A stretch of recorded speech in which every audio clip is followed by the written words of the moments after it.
Samantha B. Great news out of Washington. As of yesterday, the number of grabby creeps on Capitol Hill is down to infinity -1.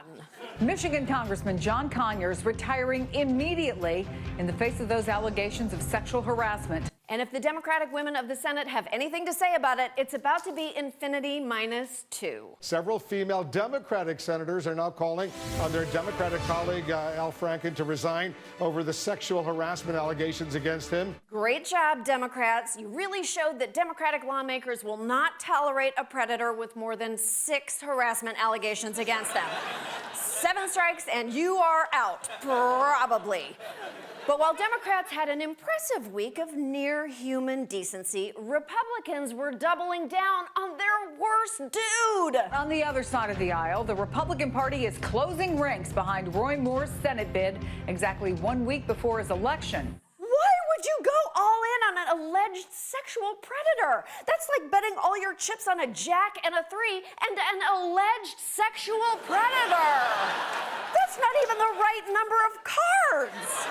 It's almost as if Republicans don't even care about public perception anymore. And judging by the way they pushed their tax bill through Friday night, they definitely don't. The Tax Cuts and Jobs Act, as amended, is passed.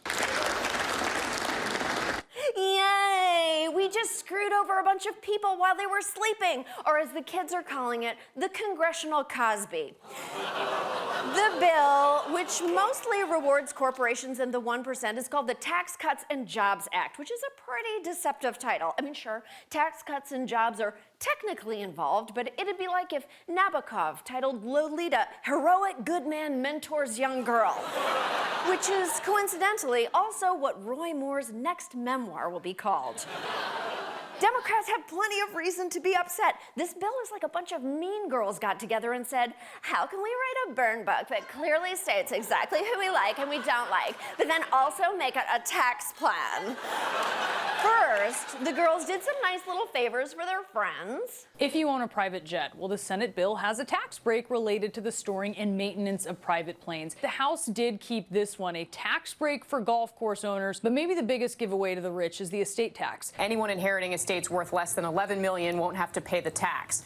Oh, thank God. Imagine if a poor child only inherited $11 million and had to pay taxes on it. Why, they could positively starve. 62% of the benefits of this bill go to the top 1%. It's the most unbelievable transfer of wealth since Roseanne hit the lottery.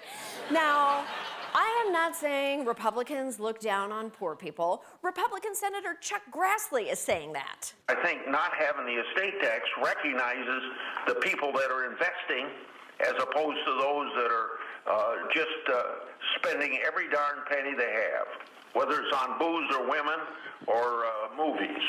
Oh no, booze or women or movies? What about pool halls and sody pop and other tools of the devil?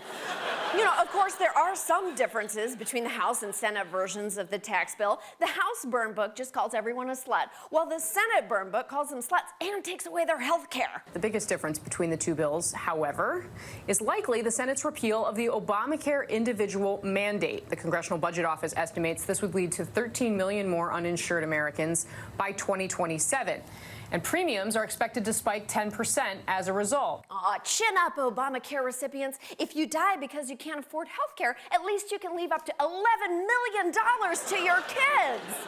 Don't worry, they're not just helping rich people. They've also somehow managed to make taxes pro-life. One of the things also being considered in the Congress is that an unborn child or a fetus, whatever you want to say, would be eligible for a college savings plan. Great. Now parents can pressure their fetuses about getting into a good school before they have a central nervous system. I'm not like you, Dad. I don't have vertebrae. The morning that Republicans voted on their tax bill, the nonpartisan Joint Committee on Taxation told them that their cost estimates were off by over $1 trillion, even using their own generous scoring that they made up. This is them measuring from the taint, and they're still over 1 trillion inches shorter than they thought. But they chose to believe otherwise because they're living in a faith-based economy. Tax cuts are their religion. Cutting taxes for the super rich will save coal miners, bring our factories back, and reunite everyone's divorced parents if only Republicans believe hard enough. But it's not going to work. Economists agree this bill will grow the debt. Heck, even business leaders admit they won't use their tax cuts to add jobs, and they'll even tell you that on camera, just like they always have. Can I ask you all a quick question?